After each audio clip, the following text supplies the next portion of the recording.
রাজীব সাইকেলটা একপাশে রেখে চায়ের দোকানের দিকে এগিয়ে গেল। চাচা, এক কাপ চা দাও তো। খাড়াও, দিতাছি। আরোরাদের বাড়ির রাস্তার পাশেই মাটির রাস্তা, আর তার থেকে একটু দূরে পাকা রাস্তা। এখানেই ছোটখাটো একটা মুদির দোকান আছে। চায়ের কাপ হাতে নিয়ে তাতে চুমুক বসালেন রাজীব। কৌতূহলী হয়ে দোকানদারের কাছে জিজ্ঞাসা করলেন, ওখানকার গাড়িগুলো কার? এতে যা শুনলেন তাতে সে ভিমরি খাওয়ার মতো অবস্থা হলো। লিয়াকত সেই চায়ের দোকানে চা খাচ্ছে। একটু টিপ্পনি কেটে সে বলল, শুনলাম ফজলের মেয়ে আরোরার নাকি বড় বাড়ি থেকে বিয়ে আসছে। তো রাজীব মিয়া, এইবার তুমি কি করবা? রাজীবের উত্তর দেওয়ার আগেই দোকানদার বলল, ধুর মিয়া, কি যে কও না, যেই বড় বাড়ি থেকে বিয়ে আসছে। আর দুপুরে যখন আসলাম দেখলাম যেই পরিমাণ মিষ্টি আনছে তাতে গ্রামের হকগলরে খাওয়ান যাব। কপাল ভালা মাইয়াটার, আসলেই কপাল ভালো। তয় বিয়া কি একেবারে ঠিক হয়ে গেছে নাকি দোকানদার ভাই? আমার বউ গেছে কাজ কইরা দিবার। হ্যাঁ তো কইল বিয়ার দিন তারিখ নাকি সব ঠিকই হয়ে গেছে। পোলা দেখতে কিন্তু রাজপুত্রের মতো, কিন্তু একখান দোষ আছে পোলার। দোকানের সব লোক উৎসুক হয়ে দোকানদারের দিকে তাকালো। রাজীবের এতক্ষণে হুঁশ এলো। সেও কান খাড়া করলো কথাটা শোনার জন্য। কি দোষ আছে পোলার? কন্যা চাচা শুনি। শুনলাম পোলার নাকি বউ মরছে কয়েকদিন আগে, আর একটা কোলের ছেলেও আছে। এই জন্যই তো গ্রামের মাইয়া বিয়ে করতে আইছে। ও আচ্ছা, তাই কও মিয়া? তাই তো আমিও কই, এত বড় ঘর থেকে হুদাহুদাই মেয়ের জন্য সম্পর্ক আসে নাকি? সেটাই তো লিয়াকত ভাই, বুঝলা, মেয়েটার আসলে কপাল ভালো না মন্দ এখন বুঝবার পারতাছি না। ওই যে দেখো দেখো, তারা ওই বাড়ি থেকে বের হয়ে আসতেছে। দোকানদারের কথায় সকলে আরোরাদের বাড়ির দিকে তাকালো। গেট দিয়ে সকলে বের হয়ে আসছে বাড়ি থেকে। আগে আগে সব লোক গেট দিয়ে বের হয়ে গেলেও তায়েফ অরোরাকে বের হতে দিল না। হালকা কণ্ঠস্বরে বলল, তখন তো বললে আমি তোমার যোগ্য কিনা। বিয়েটা হোক, তখন বুঝবে আমার থেকে যোগ্য আর কোনো পাত্র আছে কিনা তোমার জন্য। তায়েফের কথায় আরোরার প্রচণ্ড দুর্বল লাগলো। সারাদিন তেমন কিছুই খায়নি সে, পেট গুলিয়ে আসছে তার এখন। তায়েফ হাত ধরে তাকে গেটের বাহিরে নিয়ে এলেন। এটা দেখে দূর থেকেই রাজীবের মাথায় রক্ত উঠে গেল। গাড়িতে ওঠার আগে মনোয়ারা আরোরাকে নিজের পাশে দাঁড় করালেন। তায়েফের বাবার উদ্দেশ্যে বললেন, ছেলের বউরে কিছু দিয়া যাবা না? শাহজাহান শাহ প্রসন্ন হাসি হেসে গলা থেকে মোটা একটা স্বর্ণের চেইন খুলে আরোরার গলায় পরিয়ে দিল। ছেলের বিয়ের জন্য আগে সে দ্বিমত পোষণ করলেও আজকে সে বড্ড খুশি। আমার নাত বউরে তো ধুমধামে নিয়ে যাইতে পারুম না, তবুও কোনো কিছুর কমতি রাখবো না আমি। ফোন তো আছেই, কথা হবে। কি কও মুক্তা? জি খালাম্মা, রোজ ফোন করব কিন্তু আমি। আচ্ছা অরোরা, গেলাম তাহলে আমরা। আর একটা তুমি রাখো। মনোয়ারা আরোরার হাতে একটা মোটা টাকার বান্ডিল দিলেন। টাকা হাতে নিয়ে মনে হতে লাগলো এখনই এটা জ্বালিয়ে দিতে পারলে খুব ভালো হতো, কিন্তু খুব আফসোস সে সেটা পারল না। তায়েফ আর লাবণ্য আলাদা গাড়িতে এসেছিল, আর মনোয়ারা ও শাহজাহানও আলাদা গাড়িতে। তাদের গাড়িতে তারা চলে গেলেও কিছু সময় বাহিরেই দাঁড়িয়ে থাকলো তায়েফ মুক্তার সামনে। মুক্তা আর রিমার সাথে কথা বলল সে। অরোরা, তোমার কি মোবাইল ফোন আছে? আমি কল করতাম আর কি। চট করে অরোরা না করে দিলেও ওপাশ থেকে রিমা বলল, ও তো একটা বাচ্চা মেয়ে, বাচ্চা মেয়েদের ফোন দেয় নাকি কেউ? ও আচ্ছা, তাহলে বাচ্চা মেয়েদের বিয়ে দেয় বুঝি ভাবি? অরোরার কথা শুনে রিমা চোখ রাঙানি দিলেও তায়েফ হেসে ফেলল।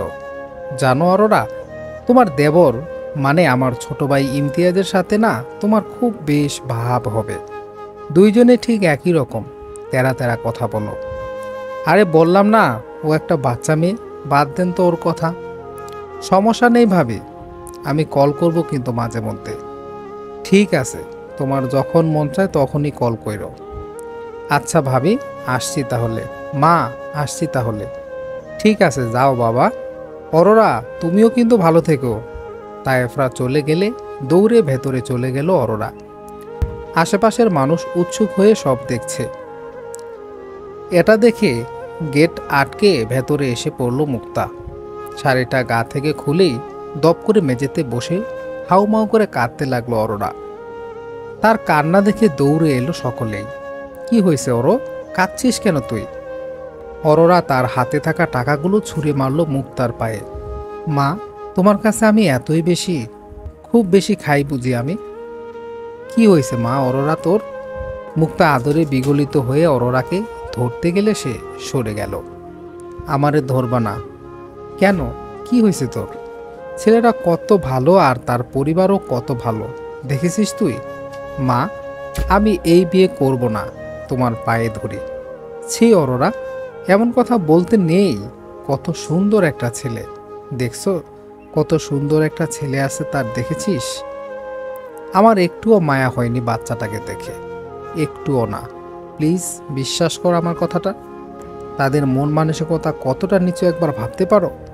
বাহিরে গিয়ে আমাকে টাকা পয়সা দিল, চুপ, জিনিস পেয়েও মন ভরেনি বুঝি, তাই না? এত লোভ কেন তোর? মা, আমার লোভ? এটা কেমন কথা বলছো তুমি? হ, এখন চল কাপড় পরে নে। সবুজও ঘরে আছে, স্কুলে আর যাইতে হবে না আজ। বদ নজর দিব তাহলে মানুষ। মুক্তার সব কথায় আরোরা একদম পাথর হয়ে গেল। তার মা যে পরিমাণ তাকে ভোগ্যপণ্য মনে করে সে তা কখনো ভাবতে পারেনি। মেয়ে অনেক ছোট, তাই না লাবণ্য? ছোট মানে? আমার থেকেও ছোট, শুকনো অনেক, কিন্তু দেখতে কিন্তু খুব সুন্দরী। ইমতিয়াজ একটা দীর্ঘশ্বাস ফেলে বলল, জানিস তোরা যাওয়ার পর মা আমাকে কি বলছে? না তো, জানি না তো, কি বলছে? শাট আপ লাবণ্য, মজা করছি না কিন্তু আমি। ঠিক আছে, সিরিয়াসলি আমি শুনছি, এবার বলো কি হয়েছে। মা বলল আমি নাকি ভাইয়ের ভালো চাই না, তার সুখ দেখতে পারি না আমি। আজব তো, এটা আবার কেমন কথা? সেজন্যই বলছি আমি কিছুই বলবো না, যা খুশি তারা করুক। এই বাড়িতে এক গুচ্ছ বলদ বাস করে। লাবণ্য দুই ব্রু কুচকে বলল, তার মধ্যে তুমিও কিন্তু আছো। Shut up. আরও জানিস কি বলছে সে? আমি যদি বৈশাখীর সাথে প্রেম করতে পারি তাহলে ভাইয়ের বিয়ে নাকি ভুল হবে না, অথচ দুইটাতেই পার্থক্য নেই। অবশ্যই আছে। সব থেকে বাজে হলেও ও মেয়ের পরিবার, যে কিনা, ছি, মেয়েটা কিছু বলছে না, পুরো সময় চুপ করে বসেছিল। স্বাভাবিকভাবে বলতেই পারবে বাকি। এখন যা, আমার ভালো লাগছে না। লাবণ্য রুম থেকে চলে গেলে ইমতিয়াজ বিছানায় অলস ভঙ্গিতে বসল। অরোরা আর তায়েফের বিয়ে কেন সে চায় না তার একটাই কারণ, প্রিয়তার মৃত্যুও ঘটল এই একই কারণে। যদি অরোরার কিছু হয় তবে কখনো সে নিজেকে মাফ করতে পারবে না, একদমই না। থালাভর্তি বিভিন্ন খাবার নিয়ে মুক্তা অরোরার সামনে বসল। কান্না করতে করতে চোখ ফুলিয়ে ফেলেছে অরোরা। মুক্তা এক লোকমা খাবার তার মুখে তুলে দিল। বেশ ঝাল হয়েছে মাংসটা, ঝাল অনেক বেশি। ঝাল না তো, সারাদিন না খেয়ে থাকলে এখন ঝাল লাগবেই। কতবার বাপটা বলল কিছু খেতে, কিন্তু খেলি না। বিয়ের পর অবাধ্য হলে চলবো না কিন্তু। অরোরা কিছুই বলল না, চুপ করে খাবার গিলতে লাগলো।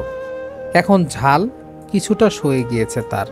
মা, বল, আমার মা ডাক বেশি সুন্দর নাকি ওই বাচ্চাওয়ালার লোকটার মা ডাকটা বেশি সুন্দর লেগেছে তোমার কাছে? একটা থাপ্পড় মারবো কিন্তু তোকে। কিসের বাচ্চাওয়ালা লোক বলছিস? আর শোন, নাম ধরে ডাকবি না একদম, বলে দিলাম। চাচা বলে ডাকবো নাকি তাহলে? কি? কথাটা বলে নিজেই অরোরা ফিক করে হেসে দিল। ঠিক সেই মুহূর্তে রিমা হন্তদন্ত হয়ে রুমে প্রবেশ করলো। অরো, ধর, তায়েব ভাই কল দিয়েছে। অনিচ্ছা সত্ত্বেও অরোরা ফোন ধরতে হলো। রিমা চলে গেলেও মুক্তা কিছু দূর গিয়ে দাঁড়িয়ে রইল। হ্যালো অরোরা। কি করো তুমি? এই তো খাচ্ছিলাম। সে খাবার এখন খাচ্ছ? সেই তখন থেকে না খেয়ে আসো আর এইমাত্র খেতে বসলে? ইস, খাবার এখন খেলে হবে? এমনিতেই তুমি শুকনা। কথা বলতে ভালো লাগছে না বুঝি? না, বলুন। তোমাকে দেখছিলাম, জানো, তোমাকে দেখছিলাম, জানো সে কথা? মানে? ল্যাপটপে তোমার একটা ছবি বড় করে দেখছিলাম আমি। তোমার ঠোঁট, মুখ, নাক আর বুকটা। অরোরার গা হিম হয়ে গেল। সামনে মুক্তা আছে দেখে কিছু বলতেও পারছে না সে। অরোরা, বহু কষ্টে অরোরা জবাব দিল, তোমার পিরিয়ড হতে আর কতদিন দেরি? এই মাসে হয়েছে এখনো? আপনি এসব কি বলছেন আবোল তাবোল? অরোরা কিছু বলতে গিয়েও থেমে গেল, কারণ সামনে মুক্তা উৎসুক হয়ে তাকিয়ে আছে। না, দরকার আছে। তুমি ছোট, তাই ডক্টরের সাথে আলাপ করে প্রোটেকশনের ব্যাপারটা ঠিক করতে চাচ্ছিলাম আর কি। ও হ্যাঁ, প্রোটেকশন মানে বোঝো তো তুমি? না, সেটা আবার কি? আমরা যখন প্রথমবার মিটিং করব, আই মিন সেক্স, তখন পর্যাপ্ত প্রোটেকশন প্রথম রাত থেকেই নেওয়া ভালো। তায়েফের কথা শুনে আরোরার গা গুলিয়ে উঠল। সে আগেই বুঝেছিল তায়েফ কি নিয়ে বলছে। অরোরা, আমি রাখি, খাওয়া শেষ হয়নি এখন। ওহো, আচ্ছা ঠিক আছে, এক্ষুনি না। বলুন তাহলে। আমি অ্যাকচুয়ালি হাত পায়ে লোম পছন্দ করি না। তোমার ভাবিকে বলবে তোমাকে যেন এই বিষয়ে বিস্তারিত শিখিয়ে দেয়। ঠিক আছে, ভালো থেকো। শুভরাত্রি। সকালে কল করব। আরোরাদের বাড়ির গেট কখনো খোলা থাকে না। আজকে খোলা পেয়ে একটু স্বস্তি বোধ করল রাজীব। খবরের কাগজে মোড়ানো কিছু একটা নিয়ে গেট দিয়ে ভেতরে ঢুকলো। ঘরের সামনে শরীরে কিছু একটা মেখে মুখ গোমরা করে বসে আছে অরোরা। রিমা পিছনে বসে তার মাথায় ঘষে ঘষে তেল দিচ্ছে। বুকটা ঢিপ ঢিপ করছে রাজীবের। তাকে সর্বপ্রথম রান্নাঘর থেকে মুক্তা দেখতে পেল। জলদি করে চুলা থেকে পাতিল নামিয়ে হাত মুছতে মুছতে বের হয়ে এলো। তাকে দেখতে পেয়ে রাজীব সালাম দিল। কি হয়েছে রাজীব, হঠাৎ এখানে এলে যে? ভালো আছেন চাচি আপনি? আছি ভালো। বসো, মিষ্টি খাও। আসলাম আইছে, জানো তো সেই কথা। একটা চেয়ার এনে বসতে দিল রাজীবকে। ঠিক অরোরার মুখোমুখি বসেছে রাজীব। জানি, জানি তো, ভাইজান আইছে যে। 3 দিন পর তো আবার অরোরার বিয়া। কত কাম কাজ আছে। নাও, মিষ্টি খাও। পিরিসে করে দুটো মিষ্টি রাজীবের হাতে দিল মুক্তা বেগম। তা হাতে নিয়ে বসে রইল রাজীব, মুখে দিল না। কি হলো, খাও না কেন? চাচি, আমি মিষ্টি খাওয়ার জন্য আসি নাই। তাইলে কিসের জন্য আসছো? কিছু সময় চুপ থেকে রাজীব বলল, আমার আর অরোরার বিয়া ঠিক করছিল ফজল চাচা। তাহলে আপনি অন্য জায়গায় বিয়া দেন কোন সাহসে অরোরাকে? কথাটা শুনে তেলে বেগুনে জ্বলে উঠল মুক্তা বেগম।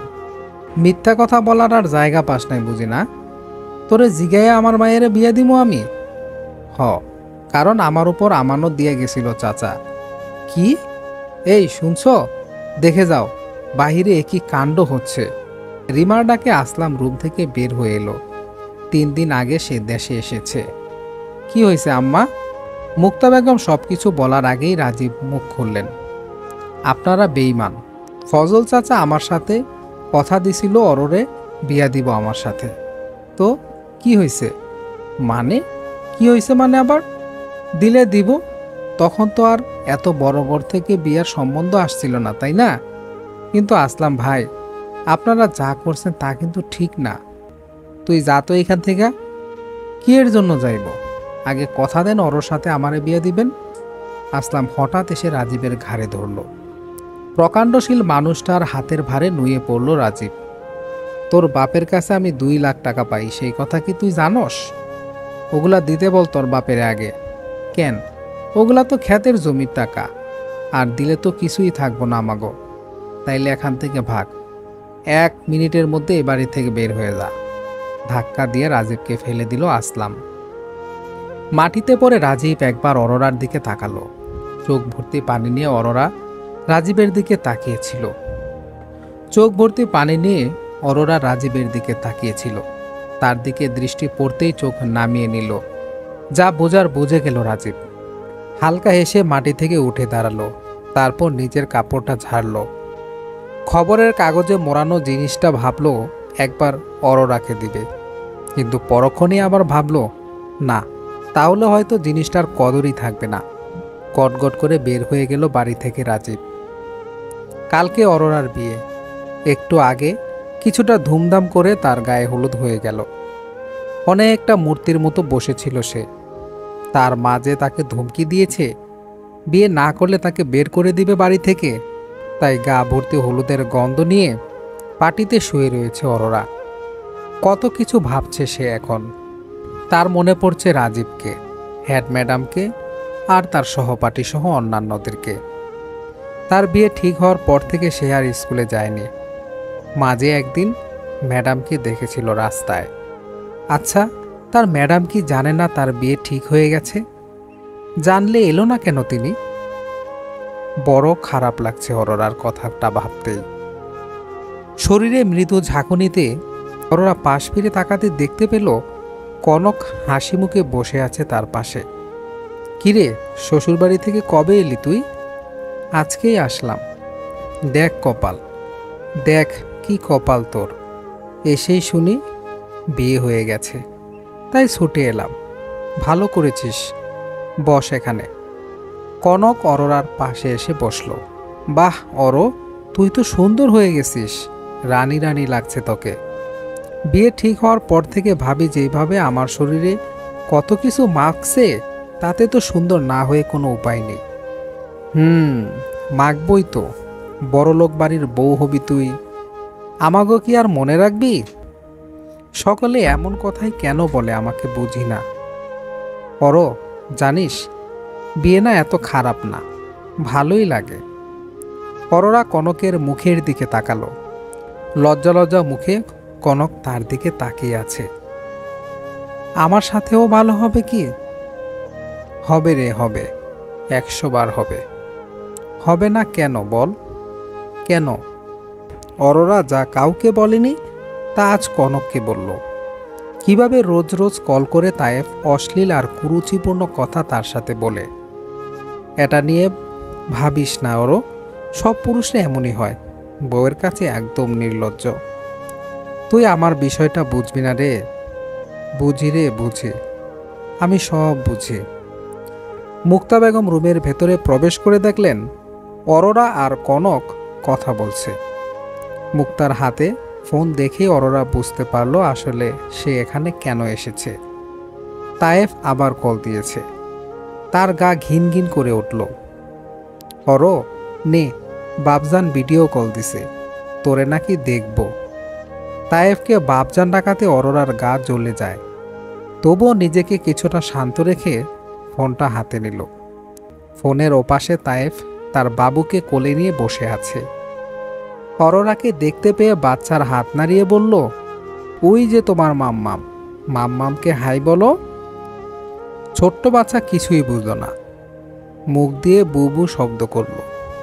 এই বাচ্চাটাকে অরোরা দেখতেই পারে না, কেন যেন একটুও দেখতে ভালো লাগে না তার। কি করো অরোরা? এই তো বসে আছি।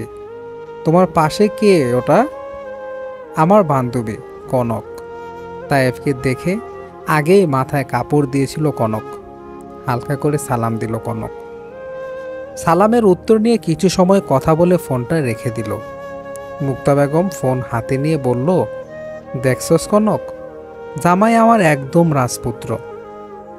জি খালাম্মা, তার বলতে হবে না। শোন, যাবি না কিন্তু তুই, খিচুড়ি আর মাংস রান্না করছি, খেয়ে যাবি। দেখছস না কত মানুষ ভারী ভর্তি। জি চাচি যান, খেয়ে যাব।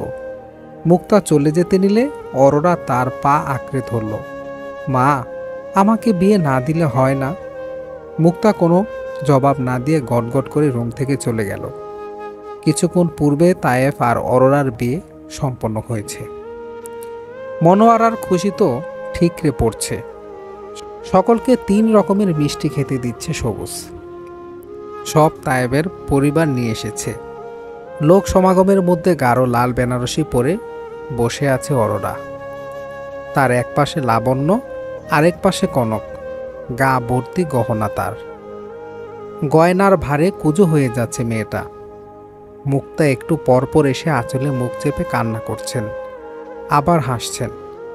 খুব বেশি প্রসাদনী নেই অরোরার মুখে, তারপরেও যা লাগছে সবার নজর কেড়ে নিচ্ছে। তাকে সব কিছু দেওয়ার পরেও যা রয়েছে সেই প্রসাধনী গ্রামের মানুষ চাইলে ব্যবহার করতে পারবে। এত পরিমাণ প্রসাধনী এনেছে অরোরার জন্য। অরোরার পুরো সাজ কমপ্লিট করে দিল তার বান্ধবী লাবণ্য। ঠিক এই সময় তার ফোনটা বেজে উঠল। ইমতিয়াজ কল করেছে। সে আজ বিয়েতে আসতে পারেনি। সে বলল, কিরে, বিয়ে শেষ হয়ে গেছে? হ্যাঁ ভাই, একটু আগে বিয়েটা সম্পন্ন হলো।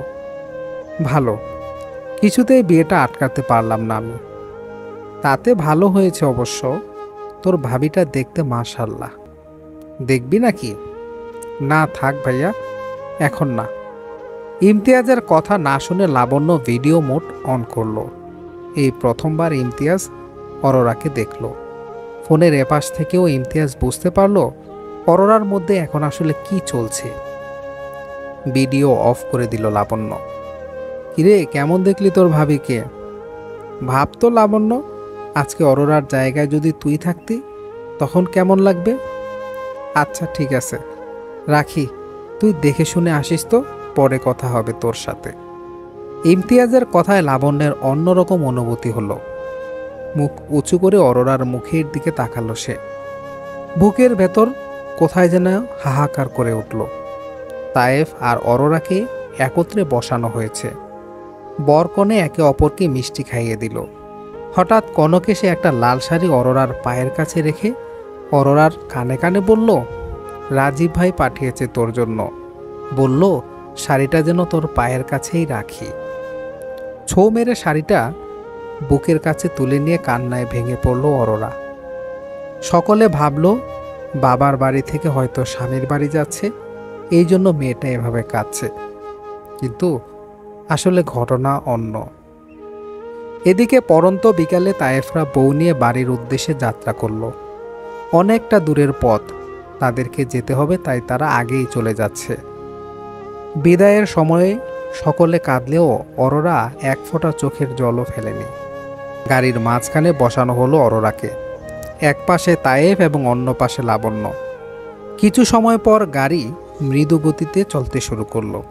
বেশ খানিকটা সময় আসার পর হঠাৎ তায়েফকে ডিঙ্গিয়ে গাড়ির জানালা দিয়ে অরোরা মাথা বের করে দিল।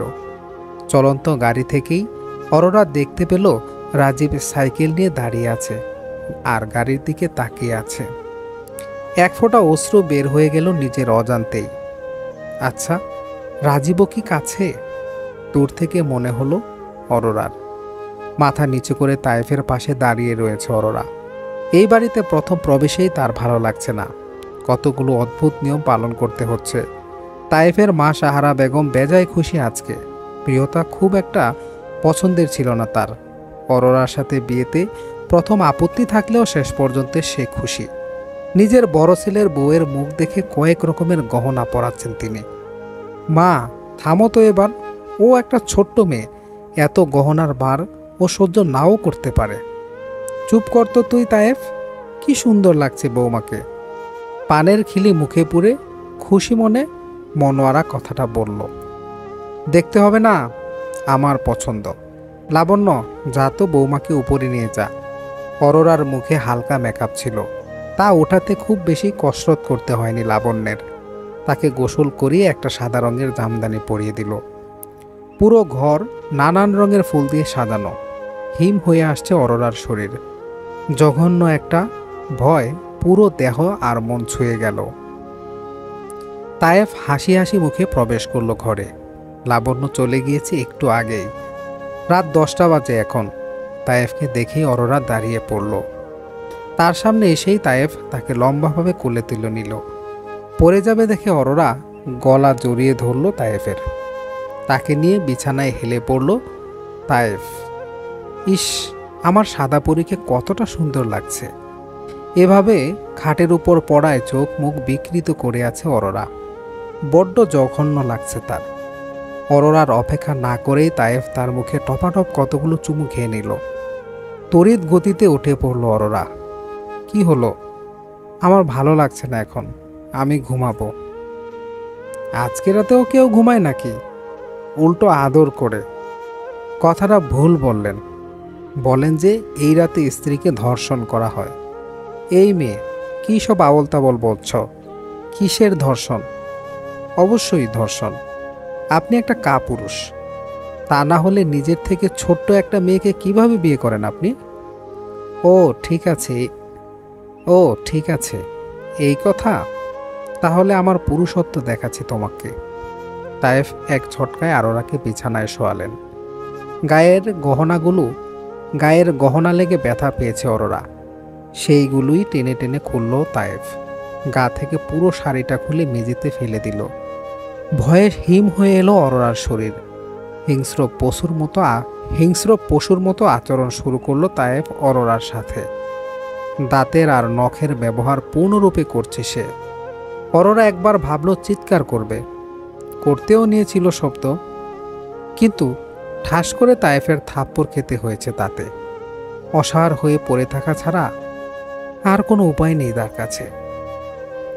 অনেকটা সময় ধরে নিজের পুরুষত্ব মেটানোর পর অরোরার থেকে সরে এলো তায়েফ। পাতলা চাদরের নিচে সম্পূর্ণ বিবস্ত্র হয়ে শুয়ে আছে অরোরা। শরীর জ্বলছে, তার উপর কোমরের নিচ থেকে মনে হচ্ছে ছিঁড়ে যাচ্ছে। তায়েফ চাদর থেকে বের হয়ে এলো। তাকে চোখ বন্ধ করতে দেখে তায়েফ হেসে আবার বিছানায় এসে কয়েকটা চুমু খেল। কি হলো আমার বউয়ের? চোখ বন্ধ করলে কেন তুমি? অরোরা কোনো জবাব দিল না। আচ্ছা, সরি বলছি, প্রথম রাতেই তোমার সাথে রাগ দেখানোর জন্য। কি অভিমান রে বাবা, ওঠো না এখন। গায়ে পানি ঢালতেই ঠোঁট কামড়ে কান্না করে দিল অরোরা। জীবনের সব থেকে বাজে একটা রাত কাটিয়েছে কালকে। ঠোঁট, গাল, গলা, বুক, পেট সব জায়গায় জ্বলে যাচ্ছে তার। উরু দিয়ে রক্ত মিশ্রিত পানি নিচে বেয়ে যাচ্ছে। একদিনই সহ্য করতে পারল না অরোরা। জীবনের বাকি অংশটা কিভাবে কাটাবে এই মানুষটার সাথে? ভেজা চুলে বের হয়ে এলো ওয়াশরুম থেকে অরোরা। শুধু ব্লাউজ আর পেটিকোট পরে। তায়েফ আগেই গোসল করে বের হয়েছিল। তাকে দেখেই মিষ্টি করে হাসল। অরোরা হাঁটতে পারছে না। তাকে খানিকটা টেনেই বিছানার সামনে নিয়ে আসলো তায়েফ। ধবধবে বিছানার চাদরটা অরোরার রক্তে লাল হয়ে গেছে। ওই যে দেখো, তোমার ব্লিডিং হয়েছে অরোরা। দ্যাটস মিন তুমি ভার্জিন। জানো, প্রিয়তার সাথে প্রথম রাতে এটা হয়েছিল না, তবুও দেখো সংসার করে গেলাম। তাইফের কথাগুলো এখন সয়ে গিয়েছে অরোরার। মনে হচ্ছে সামনে আরও কথা শুনতে হবে তাকে। বড় বড় গোল্লা সাবার করেছে রিমার মা আর স্বর্ণা। সে মিষ্টি খেতে খুব পছন্দ করে। কালকে বিয়ের ঝামেলায় খেতে পারেনি। তায়েফের বাড়ি থেকে প্রচুর মিষ্টি নিয়ে এসেছিল তারা। রিমা আর আসলাম টাকা গুনতে ব্যস্ত। অরোরাকে মূলত আসলাম এক শর্তে বিয়ে দিয়েছিল তায়েফের কাছে। তাদের 10 লাখ টাকা দিতে হবে। শুধু শুধু তো আর বিয়ে করা ছেলের কাছে বিয়ে দেয়নি, লাভেই বিয়ে দেওয়া হয়েছে। আম্মা, তুমি আর কত মিষ্টি খাবা? চুপ কর। এমনি এমনি 5 লাখ টাকা পেলাম, খুশিতে তো মিষ্টিই খাবো। আস্তে কও না আম্মা, মা শুনবো না আবার। শুনলে আর কি হবে? তোমার মায়ে আরও বেশি লোভে। ওই পোলার একটা দোষ আছে, এটা জেনেও তোমার মা কেমনে এই কাজটা করলো? ওটা মা জানে না। কি সত্যিই বলছো জানে না? পাগল নাকি? ওগুলো বলতে যাব কেন আমি? আচ্ছা বাদ দেন। রিমা, যাও তো মায়ের কাছে একটু। রিমা দরজা খুলে বের হলে কোথা থেকে হন্তদন্ত হয়ে সবুজ এলো। মুক্তা বারান্দাতেই ছিল। আম্মা, একটা কাণ্ড হয়ে গেছে। কি রে, কি কাণ্ড হয়েছে আবার? রাজীব ভাই যে মারা গেছে গতকাল রাতে ট্রেনে কাটা পড়ে। হায় আল্লাহ, কি কছে এইসব? হ খালাম্মা, খণ্ড খণ্ড মাংসের টুকরা ছাড়া আর কিছুই পাওয়া যায় না। আল্লাহ গো, চল দেখে আসি পোলাডারে। রাজীবদের বাড়ির সামনে হুলস্থুলু পরিমাণের ভিড় এলাকাবাসীর। হঠাৎ করেই ট্রেনের সামনে লাফিয়ে পড়েছে রাজীব। রাজীবের মা বুক ভাসিয়ে আহাজারি করছে। তার কান্নার আওয়াজ দূর থেকেই শুনতে পেল মুক্তা বেগম। উঠানের মধ্য বরাবর লাশটা রাখা আছে। শরীরে চেনার মতো কিচ্ছু নেই। মাথার খুলি অর্ধেক উড়ে গিয়েছে, হাতও নেই। থকথকে মাংসগুলো কোনো রকম সজ্জিত করে রাখা। মুক্তার বড্ড খারাপ লাগলো দেখে। তাকে দেখেই রাজীবের মা তেড়ে এলো। ওই বেটি, তুই এইখানে আইসোস কেন? লুবি বেটি একখান, তোর জন্য আমার পোলাটা মরল। পুরো গ্রামের মানুষ উৎসুক হয়ে তাদেরকে দেখছে। রাজীবের মা কাঁদতে কাঁদতে বলল, পুরা রাত আমার ছেলেটা ঘুমায় নাই, বারবার খালি বলছিল আমার অরোরা, আমার অরোরা। হায়, এটা করেই আত্মহত্যা করলো পোলাটা। বারান্দায় বসে রাজীবের বাবা এসব কিছুই দেখছে, কিন্তু কোনো প্রতিক্রিয়া দিচ্ছে না। মুক্তা রাজীবের মাকে তবুও সান্ত্বনা দিতে গেলে একদলা থুতু মাটিতে ফেলল সে। তোর মতো মহিলার জন্য আমার পোলাটা মরল। কি হইতো আমার পোলার কাছে তোর মায়াটা বিয়ে দিলে? আমিও অভিশাপ দিতেছি তোরে, তোর মাইয়ার জন্য তুই একদিন এমনি কইরা কাঁদবি আমার মতন। পাশ থেকে একটা বয়স্ক বুড়ি ধমক দিয়ে উঠল, মাইয়াটা নতুন বিয়া হইছে, এগুলা কি কও তোমরা? চাচি, আমার পোলায় কত কিছু ভাইবা রাখছিল, ওকে আশা রাখতো। আশা তো দিছিল ফজল ভাই, কথাও দিছিল তার মাইয়ার সাথে আমার পোলাডারে বিয়ে দিব। কেউ কোনো কথা বলল না তাদের কথা শোনার পর। সকলের মনেই হতাশা চলছে। এমন ঘটনা গ্রামে এই প্রথমবার ঘটল। হায় রে, রাজপুত্রের মতো বর, আহারে টাকা। তলপেটের ব্যথায় ছটপট করছে অরোরা। না বসে শান্তি পাচ্ছে, না দাঁড়িয়ে। সারা রাত না ঘুমানোর দরুন চোখের পাতাগুলো পাথরের সমান ভারী লাগছে। সবকিছু মিলিয়ে অসহ্য এক যন্ত্রণায় থরথর করে কাঁপছে সে। সকাল 9টা বাজে এখন। তায়েফ একটু বাহিরে গিয়েছিল। ফোনে কথা বলতে বলতে রুমের ভেতর প্রবেশ করল। অরোরা তখন মেঝেতে বসে বিছানার চাদর এক হাতে আঁকড়ে ধরে রেখেছে। কি হয়েছে অরোরা, কি হলো? অরোরাকে ধরে বিছানায় বসালো তায়েফ। পেটের ব্যথা মনে হয় এখন নিয়ন্ত্রণের বাইরে চলে গিয়েছে। পেট ব্যথা করছে নাকি তোমার? হ্যাঁ বোধক উত্তর দিল অরোরা। তায়েফ তাকে বিছানায় হেলান দিয়ে শুয়ে দিল। দাঁড়াও, আমি আসছি। তায়েফ একটা ইলেকট্রিক হট ওয়াটার ব্যাগ এনে অরোরার পেটের উপর রাখল। এতে একটু বেশিই স্বস্তি পেল অরোরা। তার মাথায় হাত বুলিয়ে দিচ্ছে তায়েফ। খুব কষ্ট হচ্ছে কলিজা, খুব কষ্ট হচ্ছে গো, খুব কষ্ট হচ্ছে কলিজা আমার। সমস্যা নেই, প্রথমবার ছিল তো, তাই এমন হয়েছে। অরোরার কিছুই বলল না, চুপ করে শুয়ে রইল। রাতে এসে কিছু খাওনি তুমি? এখন পর্যন্ত কিছু খেলে না? কালকে দুপুরে খেয়েছিলে তাই না? না। মানে? ঘন্টার পর ঘন্টা না খাওয়া রয়েছ? আমার সাথে চলো। এরকম করলে তো চলবে না অরোরা। তায়েফের রুমে ছোটোখাটো একটা ফ্রিজ রয়েছে। বারবার নিচে যাওয়া কষ্টসাধ্য, তাই এখানে রাখা হয়েছে ফ্রিজটা। ফ্রিজ থেকে কিছু পেস্ট্রি বের করে আনলো তায়েফ। উঠে বসো, খাবে এখন। খাওয়ানোর পর অরোরাকে ঘুমের ঔষধ খাইয়ে দিল তায়েফ। মাথায় হাত দিয়ে ঘুম পাড়িয়ে দিল তাকে। নিজেও তার পাশে শুয়ে পড়ল। রাতে ঘুম হয়নি তায়েফের। ইমতিয়াজ আজকে হসপিটালে যায়নি। তার বাবার নাকি শরীরটা অসুস্থ। আজকে নাকি অরোরার বাড়ির লোকেরাও আসবে এবং সামনে যে অনুষ্ঠানটা হবে তার ব্যাপারে বিস্তারিত আলোচনা করবে তারা। ইমতিয়াজ চাইলে যেতে পারতো হাসপাতালে, কিন্তু কারো মনক্ষুণ্ণ করে সে এই কাজটি করতে চায় না। ড্রয়িং রুমে বসে সে টিভি দেখছিল। এমন সময় অরোরা নিচে নেমে এলো। 2 ঘন্টার ভালো ঘুম দিয়েছিল সে। ইমতিয়াজ তার দিকে তাকিয়ে পুনরায় টিভির দিকে দৃষ্টিপাত করল। কেন যেন এই মেয়েটাকেও তার অসহ্য লাগে। গুটি গুটি পায়ে টেবিলের কাছে এসে দাঁড়ালো অরোরা। একটু পর তায়েফও নিচে নেমে এলো। কি হলো, দাঁড়িয়ে রয়েছে কেন ওখানে? টেবিলে গিয়ে বসো।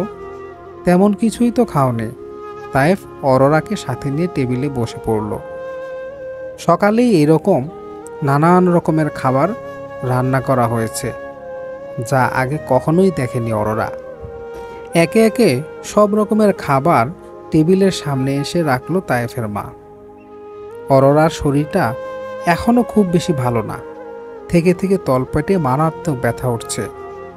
নতুন বউ, তাই সব কিন্তু খেতে হবে তোমাকে। মোটা হতে হবে একদম।